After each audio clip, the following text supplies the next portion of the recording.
Hello and welcome to Let's Go Racing. I'm Dani Gibson here with Dick Jerardi, and it is Belmont Stakes Day. So get in your car, get out to Parx Racing. We have live racing today. Gates are open already. They open at 10 o'clock. We also have the Basset Hounds joining us here for Bark at the Park. So watch them run on the track with their long ears. They're really cute, and it'll be a free family fun. DJ Tonka, of course, live racing.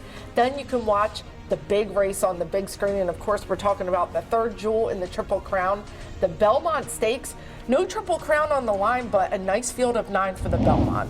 Back to Saratoga for the third and last time. We'll go back to Belmont Park next summer, and Belmont Park, of course, reopens on September the 18th on a Friday, and then that'll be it for Aqueduct, which is going to be closing, Danny, at the end of the month. So 1.25 miles rather than 1.5 miles, and we have Kentucky Derby winner. We have Kentucky Derby second, 4th, 7th, and 10th. So 5 horses coming back out of the Derby, including most importantly, Golden Tempo, to see if he can do it again. Yeah, really nice field of 9. Lots of different possibilities. Here's more on the Belmont Stakes. Outside draw for Golden Tempo. He is a closer. What are your thoughts on the post position? Kind of the same as in the Derby. The field can go out ahead of him, and he'll just find himself at the back of the pack early in the race. He's been training at his home base at Keeneland. What have you been seeing from him? Looked like he was doing everything easily in his last work. He's doing really well. He's a horse that has really come into his own going into the Derby, and he's still on that trend where he's continuing to improve. He's really matured both physically and mentally. Chief Wallaby, as we've talked about, he is a horse that is a little bit tactical. What are your thoughts on where he's drawn and where he might be positioned in the race? No complaint about the post position. I think it's fair and should be okay for us. And our horse seems to be doing well. I think he doesn't seem to have taken a step backwards since the Derby. It seems like he's been on an upward, progression, and hopefully he's able to get good position in the race and take it from there. Let's start with Emerging Market, a horse that has been based here in Saratoga for his final preparations. What have you seen from him leading into the Belmont? Much like Bill said, he hasn't taken a step back from the Derby. It was kind of a rough race for him, but he came out of there in one piece, and we got him up here a few days after, and he's been trained real well. Growth Equity, still kind of a horse that's been stepping on the scene. He won the Peter Pan, the local prep for the Belmont. What was in the decision to take a shot in this race? I was never quite sure how far this horse wanted to run. When everyone sees him out there, he's not a very big horse, but he took the mile in the 8th race well, and he actually was a bit wide in both turns. And I saw his speed figures come out of the race. It was actually the fastest he's run. So as we kept an eye on the field to see how it was developing, and it wasn't going to be a full field, we figured, he's getting faster every race. Why not take a shot? And then certainly with Otinho, he has the pedigree to suggest distance should not be a problem for him. Yeah, he's got some things going for him. He's obviously really well-bred horse, being half brother gun runner, and he's a big, beautiful horse that wants to run all day. So whether he's good enough or not to face these at this stage of his development, I'm not sure. But he's training well, and I think that there's a big race with his name on it. I don't know if it's now, but we'll take a shot. Well, it'd be cool to see the Kentucky Derby winner get the third leg of the Triple Crown. But what do you think? I mean, 1.25 miles, Saratoga, how do you see the race shaping up? Well, look, there's one speed in the race, that's power shift. It's amazing how little speed there is in this race. That plays against Golden Tempo for sure. Golden Tempo will not be the favorite. People are going to want to see it again. Renegade's almost certainly going to be the favorite. He was almost the favorite. The Derby ran a great second. Todd Pletcher has won this race 4 times, and he has been second 9 times. He's got power shift. He's got Renegade. Chad Brown has 3 starters in here. I mean, we have the winners of the Florida Derby, the Louisiana Derby. I mean, we got a really, really good field in here. And probably the overlooked horse in here is going to be Commandment. I thought he ran kind of a tricky little race in the Derby, a little better than it looks. He finished 7th, and he's probably not going to get bet this time, but it's a fascinating betting race, the Belmont Stakes, and what a card, which we'll get to a little bit. Yeah, well, DJ and I will give our picks later in the show. We're going to talk more about the Belmont Stakes and the undercard, but let's get to some local racing, and this was Monday's 6th race from Parx. It was also our Parx picks, an optional claimer, $26,000 on the line. They're going to go 6.5 furlongs in the favorite, Smile Maker. Yeah, Smile Maker, solid. 2-1, just doesn't run bad races for my man Lupe Preciado. Huggy, second choice. This is also my pick. First off the claim, Esteban Padilla, Melvis Gonzalez up. Yeah, 5-2 again. It doesn't run too many bad races. I gave out Sam's After Party, who's 10-1, and I was excited for quite a long way. Check it out. Sam's After Party leads the charge, 22-4 with less than a half mile to go. Sam's After Party to the outside. Fielding goes on with him. On the outside, Smile Maker. He's into that third spot. He's beginning to get in gear to his inside. Stinger B, followed by Keeping the Faith. Huggy, Cap Stake Robbery under a drive and trying to improve from the inside. Still at the back, Solo and Paris. And Fielding puts his nose in front. Sam's After Party, after setting the pace, tries to counter. Smile Maker, he's unleashed. He's making up some ground in third as they head around the far turn. 46-1. Sam's After Party fights on. Fielding tries to take over on the far outside. Smile Maker, he's in third, trying to reel in the top two, and now Fielding has the lead, trying to fend off Smile Maker, who has momentum to his outside. Fielding on the outside, Smile Maker keeps on coming, a 16th left, and Fielding and Ruben Silvera, they get the win. Fielding, Smile Maker, then back to Sam's After Party and Stinger B. Fielding with jockey Ruben Silvera keeping the pace honest, and nice win. Julio Rodriguez is expecting his first baby with his wife Erica. Nice. We just found out we had a little party in the office. He's having a boy, so big congratulations to them and Fielding. And Ruben, I mean, he was pressing it. The horse was very impressive winning. Smile Maker was there in second. And look, I got a good run out of Sam's After Party. Dan, I don't know what happened to you No. in there. Huggy needed a hug. Huggy nowhere to be found. No huggies for Huggy. All right, well, we're going to go to our first break. When we come back, we have more local racing, plus trainers head up to Penn National for their big night coming up on Let's Go Racing. Bartlett's trying to shake away here as they round the far turn. This is Parx. This is how you roll, this is how it goes. This is how you pop, this is how you rock. Take a chance, do a dance, little romance. This is how you. This is how you win. This is how you excite, this is how you all night. 360 hit me, now we're going all in. I can feel it calling, the crowd, the light, the night, the sights, the vibe is right. This is how you. This is Parx, Pennsylvania's #1 casino experience. This is how you win. We've got your new Ford right here at Chapman Ford of Horsham. Looking for a new Bronco Sport? We've got them. Maybe a new Escape? Got plenty. Want a new Explorer? We have them too. Maybe you have your eye on a new F-150. Huge selection for you. If it's a new Bronco you've wanted, you are in luck. How about an EV? The Mach-E and F-150 Lightning are both in stock. And with great lease terms and low APR financing available, we can help you get the new Ford you want. Chapman Ford of Horsham. The Pennsylvania Thoroughbred Horsemen's Association is the advocate for Parx Racing's horsemen and has worked hard to secure better lives for the hundreds of trainers and their families that work in the thoroughbred racing industry. Our horsemen benefit from medical coverage, trainer pension plans, and increased purses. Thanks to these horsemen, racing at Parx is the very best, providing entertainment for you and the entire family. The Pennsylvania Horsemen are proud to be part of the community and introduce a new generation of fans to the sport of kings.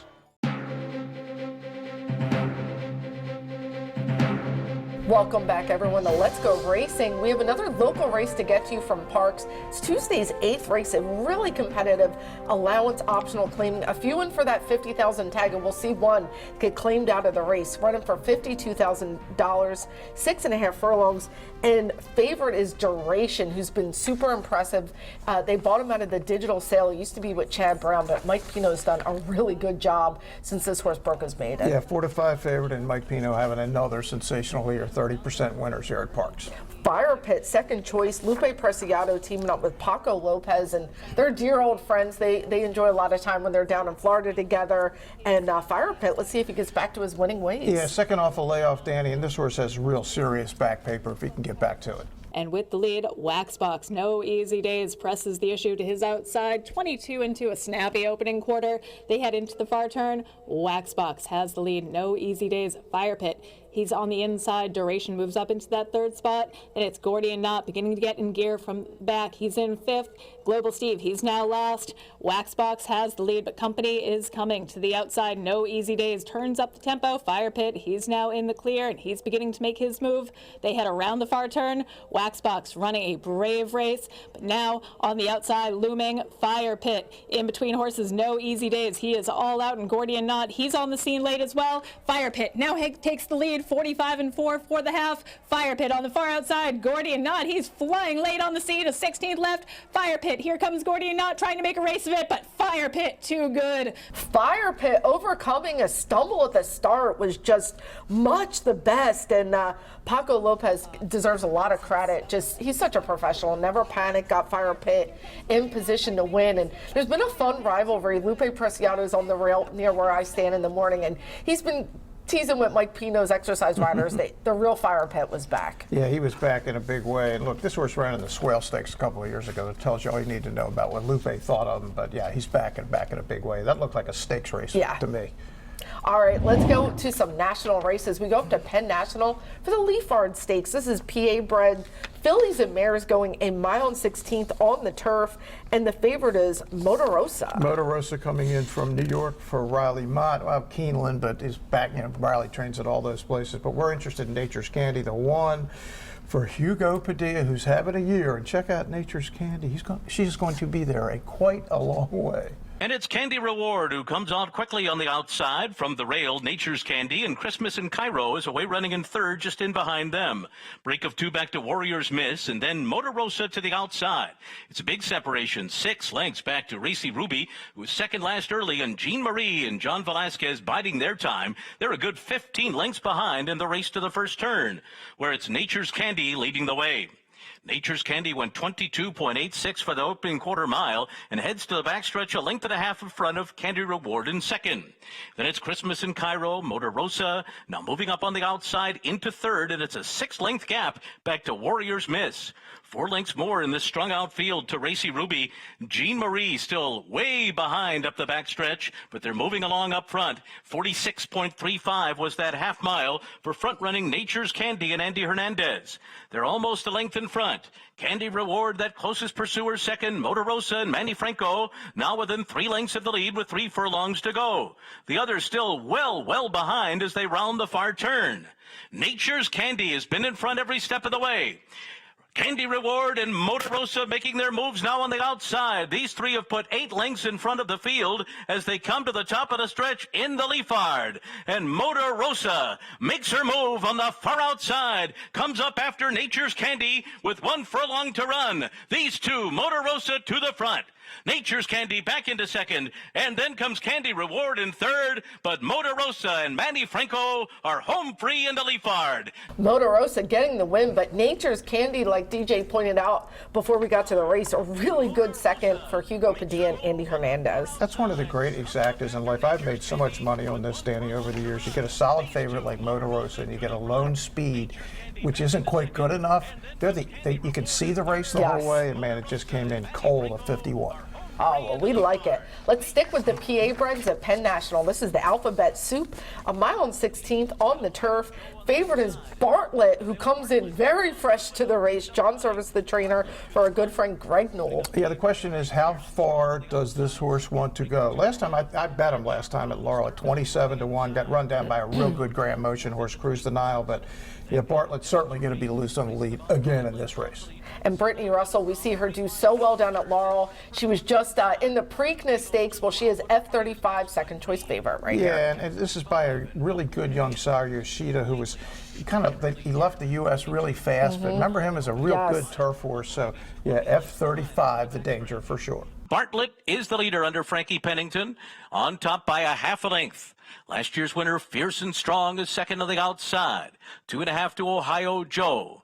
On the rail, Sharp Tones is next. Now moving on the far outside is Dylan's Ruby with Wow What a Party. Break of 2 back to Crisper, 3 more to F35, and far back is Uncle Heavy. 45.88 was that half mile, and Bartlett's trying to shake away here as they round the far turn. Bartlett by 3 to Fierce and Strong. Then to the outside, Crisper, and Dylan's Ruby is in behind them as they make their way to the top of the stretch. Bartlett off the turn in front, 2.5 length lead. F35 has now kicked it in on the far outside and is coming with strong strides with 1 furlong to run. F35 up and after, the lead from Bartlett goes right on by, and F35 and Javier Castellano win the Alphabet Soup. Well, F35 does get the win for Brittany Russell, but Bartlett ran a game second, and I talked to John Sarvis. He said, look, we just got beat by a little better horse, but they were really proud with Bartlett's effort. No, he ran great. It was basically the same race we just talked about, right? Lone speed, a good horse coming to get him. The difference was here, Bartlett had to run a little bit early because there was other pace in the race. He just had, maybe if he gets to go a little, not necessarily slower, but just a little more comfortably, maybe he lasts a little longer. But John was right, just beaten by a better horse. Yeah, and he's just a high-energy horse, very keen coming into the race. He'll win some with that style. He's a good horse. Oh, absolutely. All right, let's go down to Delaware Park. This is fillies and mares in the $100,000 Rehoboth Stakes, and our favorite Hall and Ice for Saffie Joseph, the beautiful gray. Yeah, when Saffie goes out of town, look out. They experimented on the turf last time. That did not work, but you go back to this horse's dirt races, has big numbers, 12 lifetime wins, and anytime Saffie leaves Florida, he's dangerous. Oh, yeah, and second choice is Mega Mill, John Service, and of course we have Carmelina in as well. Yeah, I was a little surprised Carmelina was such a big price off the race she had coming off the layoff, but her second race off the layoff, but she was. So some of us might have bet on Carmelina in this race. And by the way, the Rehoboth Stakes named after one of my favorite places on earth, Rehoboth Beach. The early advantage to Mega Mill. Carmelina came in second at the moment, and GW's Girl comes with an inside bid. On the outside, Beyond Belief takes second away, and Hall and Ice is now recovered to be a joint fourth. Factor Bella rides that rail. Now GW's Girl has had one beaten, and Love You More, the slow starting strides is last of all around the turn of the Rehoboth Stakes, and it's Mega Mill trying to cash a jackpot and shows the way 3/4 of a length, but Beyond Belief is breathing down that rival's neck. And now here comes the 12-time winner, Hall and Ice on the far outside. Here's the quarter pole. Mega Mill's done most of the running. The gray is Hall and Ice. Beyond Belief battles on, and Carmelina starts to fly home, and up the inside is Factor Bella. They have 3/16 of a mile to go, and Hall and Ice, after a slow start, hits the front. Here comes Carmelina, and here comes Love You More. Hall and Ice is in the fight, and now Carmelina surges to the front. Love You More is up and over the top.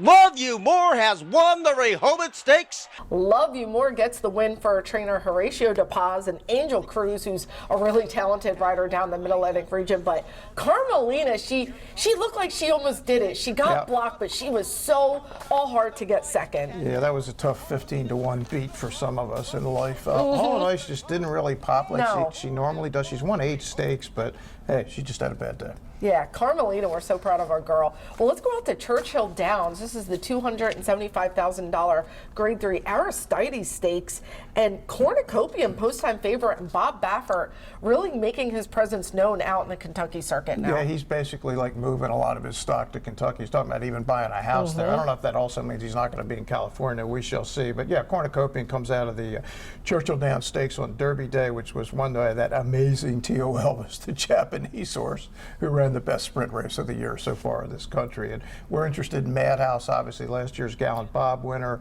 won at Oaklawn Park. Fast horse, can he hold off Cornucopian? Madhouse, quick early lead. Cornucopian and Roll On Big Joe are right there, and they're taking it to Madhouse early. These three right across the track. And Goldsweep is just off them fourth, and it's already 6 back to Durante. Another 3 from there to Tejano Twist as they fire up the backstretch. Madhouse pressed every step by Cornucopian through a sizzling quarter in 22 and 1/5 seconds. Madhouse leads, and Cornucopian keeping the heat up every step. Roll On Big Joe backed off briefly, but is coming on once again 3 wide. And just off them is Goldsweep and Durante. Durante starts to make some progress from 5th as they come for the top of the stretch. Madhouse couldn't sustain that speed. Cornucopian's in front off the turn, but Roll On Big Joe rolls up alongside Cornucopian, drifts out to battle. In the meantime, Goldsweep has moved into 3rd with a 16th to go. Cornucopian turns back. Roll On Big Joe. Cornucopian in front. Goldsweep 3rd. Cornucopian. Cornucopian, always the winner there. Flavian Pratt has become such a regular rider for Baffert. What a team they are, but this on him into mischief was decisive. Yeah, Cornucopian really, Danny announced himself last year when he got 101 Beyer in his debut, and then was really I have to say this about Bob, it was completely mismanaged. Put him right in the Arkansas Derby and then an optional claimer in New York, and it took him a while to get him back, but he's back. He's a major factor in the sprint division, but if Tio Elvis comes back to Keeneland on October 31st, they're all running for second off of what I saw. That was some show, and speaking of sprinters, we're going to talk about some really good ones here in a bit. Yeah, well, we're going to go into another break. When we come back, we have jockey and trainer and best of the rest. You don't want to miss it on Let's Go Racing. This is Parx. This is how you roll, this is how it goes.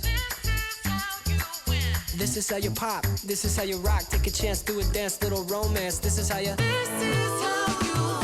This is how you excite, this is how you all night. 360 hit me, now we're going all in. I can feel it calling, the crowd, the light, the night, the sights, the vibe is right. This is how you. This is Parx, Pennsylvania's #1 casino experience. This is how you win. The Pennsylvania Thoroughbred Horsemen's Association is the advocate for Parx Racing's horsemen and has worked hard to secure better lives for the hundreds of trainers and their families that work in the thoroughbred racing industry. Our horsemen benefit from medical coverage, trainer pension plans, and increased purses. Thanks to these horsemen, racing at Parx is the very best, providing entertainment for you and the entire family. The Pennsylvania horsemen are proud to be part of the community and introduce a new generation of fans to the sport of kings.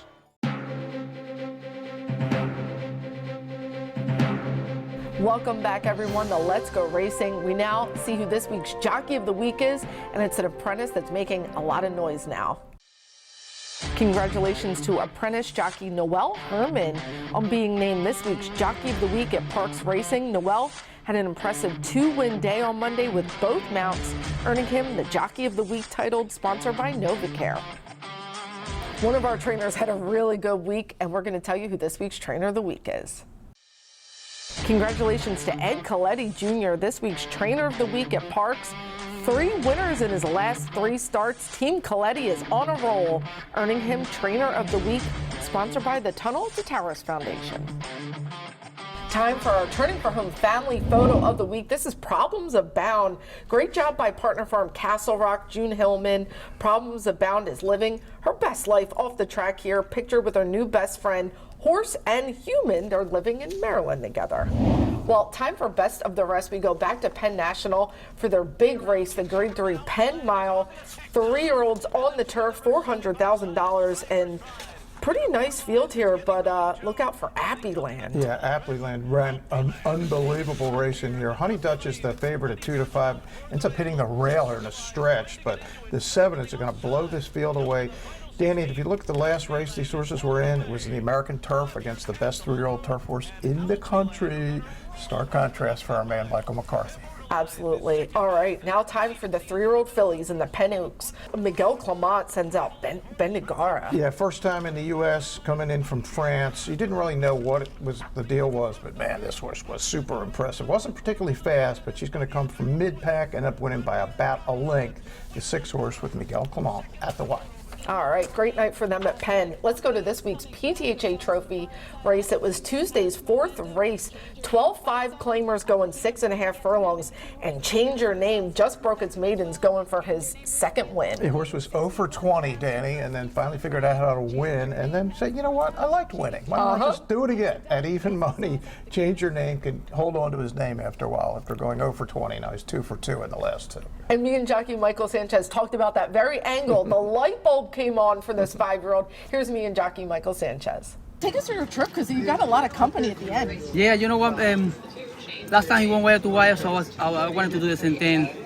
You know, of course, it took him 21 starts to win. And last time he won wire to wire, so I was trying to do the same thing. He broke a tiny bit slow by using a little bit in the beginning. Once he got to the lead, he kind of got confident. And like you said, 2400, there was a lot of group coming. But you know, he kept digging in. I think making the lead, you know, giving a hard, and we got with the win. You've ridden a lot of horses, and like you said, it took him 21 starts to break his maidens. Do you think the light bulb went on? I hope so. You know, now we got to start and to win, so hopefully it keeps going.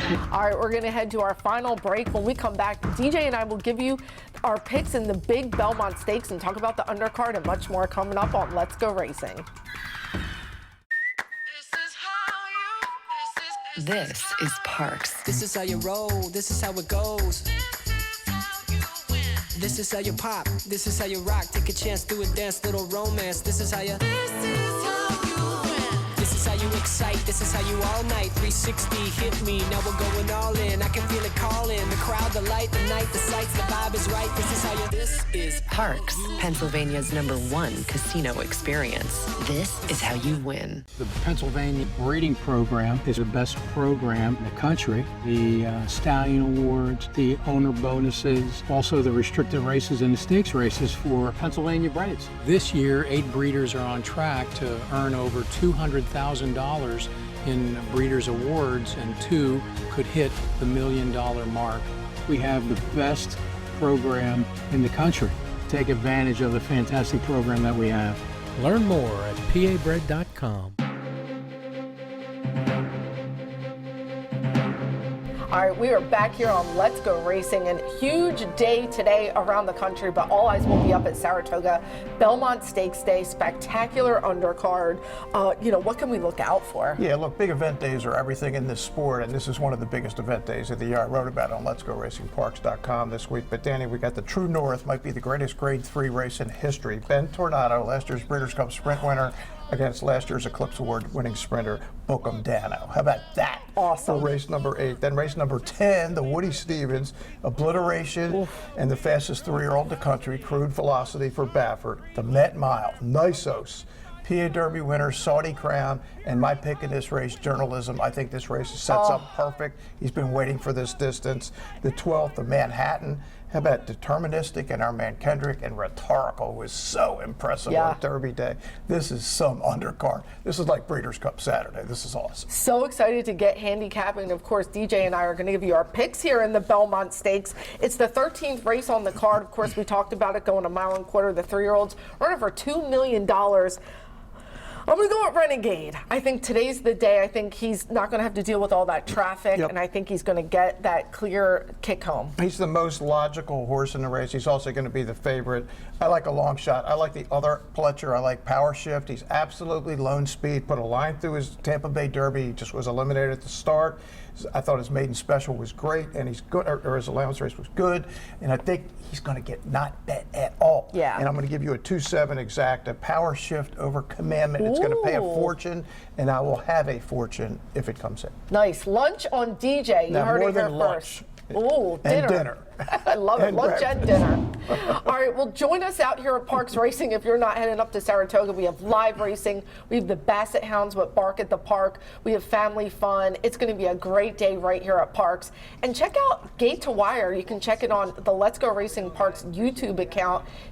Bruce and I talked with jockey Sylvester Gonzalez about what it's like to be a jockey, and he's going to be riding up at Saratoga this week. So one of my it's a favorite really people good here at the episode. track. Yeah, great. Sylvester's great. We'll hope to see everybody out here at Parx today. What a great show it was for DJ and I, and we'll catch you next time on Let's Go Racing. Off and racing in the Bet Parx Pennsylvania Derby in a flawless beginning, and seize the gray. He's going to seize the day in the Pennsylvania Derby. Here comes Torpedo Anna, a 16th left to go. Torpedo Anna, the Grizzly has the heart of a lion. Torpedo Anna gets the win, a narrow victory in the cotillion.